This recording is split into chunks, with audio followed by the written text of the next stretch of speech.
never thought I'd be thanked for them in America for acknowledging their right to exist. I never thought that there would be 50 hostages still in captivity 648 days later. I never thought on the streets of New York City people would be screaming about globalizing the intifada. And unfortunately, anti-Jewishness, anti-Semitism, anti-Zionism is at an all-time high. Loathsome actor Michael Rapaport went on Chris Cuomo's show to spew nonsense. But I think a lot of it has to do with the fact that we are the last acceptable people to openly, outwardly, aggressively, passionately hate. And it's happening all over the world. It's happening in my city with this socialist Democrat, who I think is a Democrat in name only. He's a Dino, this Zohran guy who calls for the globalization of the intifada in New York City. His best friend, Khalil Muhammad, calls for the globalization of the intifada in New York City. And we are this close to having a person like that become mayor of what should be considered the greatest city in the world. But the fact that this guy's even in contention is a slap in the face. Let's pause here. A particular phrase that might not be central to the conversation becomes a stumbling block. How would you, as the mayor of all New Yorkers, how would you sort of bridge or navigate that? I think by refocusing on what has caused so many New Yorkers anguish, especially in this moment. You know, it was just a few months ago that I met a New Yorker in Brooklyn who told me of how more than 80 members of her family had been killed by the Israeli military in Gaza. This is a devastation that many New Yorkers are feeling personally. It's one that for others they are witnessing on a day-to-day basis, and it continues until today. You know, just last week, NBC News reported that the Israeli military bombed a health clinic in Gaza, killing 10 children, including a 1-year-old who had just uttered his first words hours before. We are speaking of a place that is now home to the greatest number of child amputees in modern history. And what offends so many in our city, this horror, is one that is subsidized by our country. Because Mamdani even said himself that the term was not language that I use, but that I don't believe that the role of the mayor is to police speech. To be clear, many believe and hear it as a call for violence towards Jewish people. Other terms and phrases have also caught this stray. When asked by The Bulwark about the slogan, he said it captured a desperate desire for equality and equal human rights in standing up for Palestinian human rights. He even said the U.S. Holocaust Museum had used the word intifada in Arabic language descriptions of the 1943 Warsaw Ghetto Uprising against the Nazis. I want to be clear about something.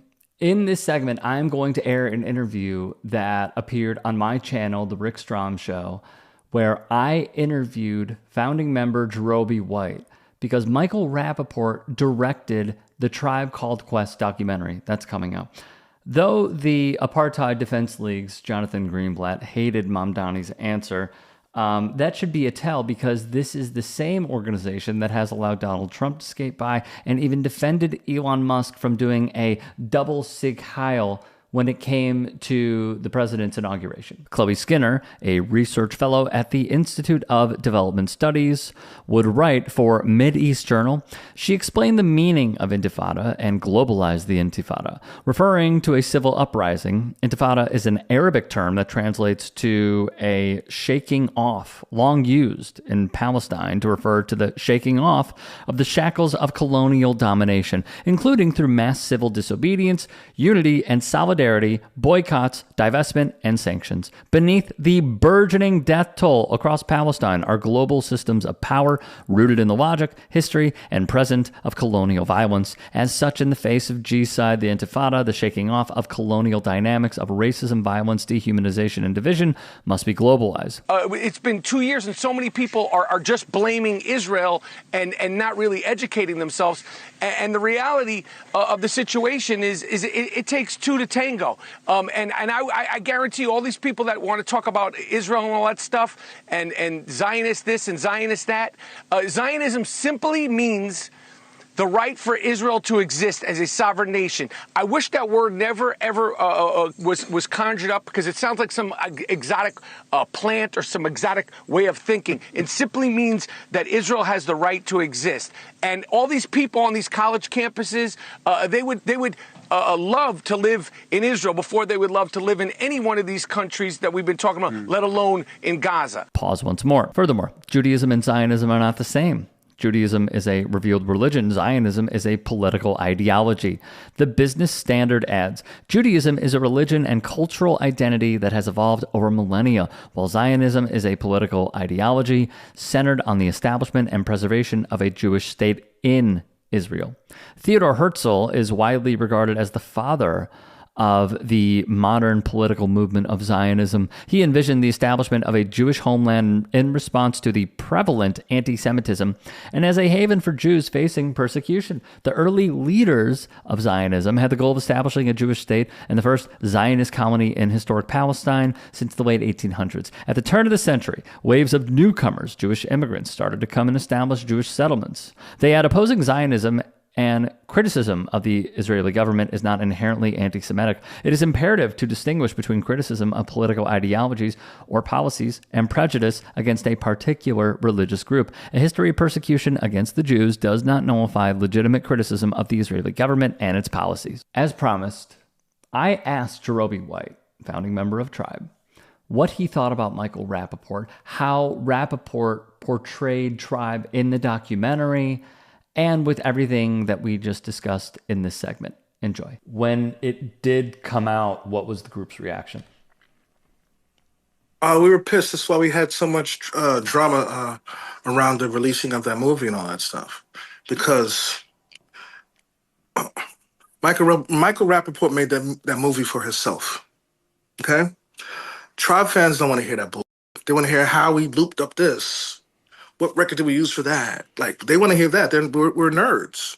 We want to hear more about the process. Tip only chopped up one beat in the movie. That's right. Like one in the movie. Tribe fans don't want that. They want to hear how we did the processes and stuff. So you think he is an opportunist?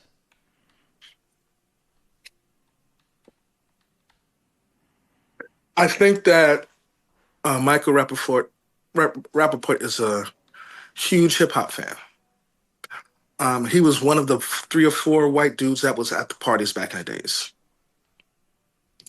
So that led to us using him because he was there.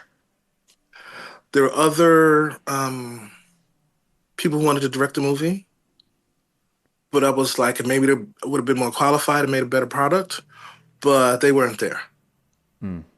We gave Rapaport the edge because he was there. In the middle of the making of the movie, they started having an argument and fight or whatever. And he threw whatever script he had before and focused on that. Because that was the time when the tabloid TV and all that stupid shit was on TV. The sex and drama sells. So that was he got caught up in that. But really, it felt like it was just a disagreement between brothers. Like everybody beefs.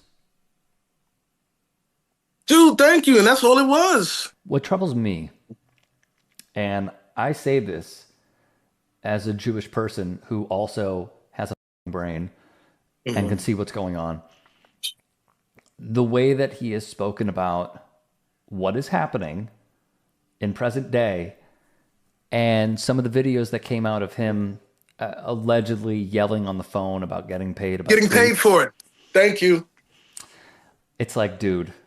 Yep. You are the stereotypical Jewish man of everything that we don't want to be. And it hurts. Yeah. And even if you are, no matter where you are politically, don't do that. Yeah. Don't be that guy. Yeah. So that's what hurt me. So with all that being said, would you have I'm thinking of the way to phrase this. Would you have a drink with him? Would you have dinner with? I don't even know if you drink. Would you have dinner with him? Would you smoke a cigar with him? No. No, those things exclude you from the manhood. No, I wouldn't. I wouldn't sit with him in any kind of way. What if he saw you in New York on the street? Depends on the day. It depends on the day. So people who are saying there's nothing going on wrong, that's crazy to me. I know. Feel what you feel, but don't sit there. Don't pee on my leg and tell me it's raining. Okay. Mm-hmm. So I didn't like that. A lot of people that I love dearly, between Trump and this Zionist movement stuff, I've lost a lot of friends, man. Yep. It's crazy. Like people I've known for 20 years and more. Like I'm like, wow, this is who you really are. Mm-hmm. It's really troubling.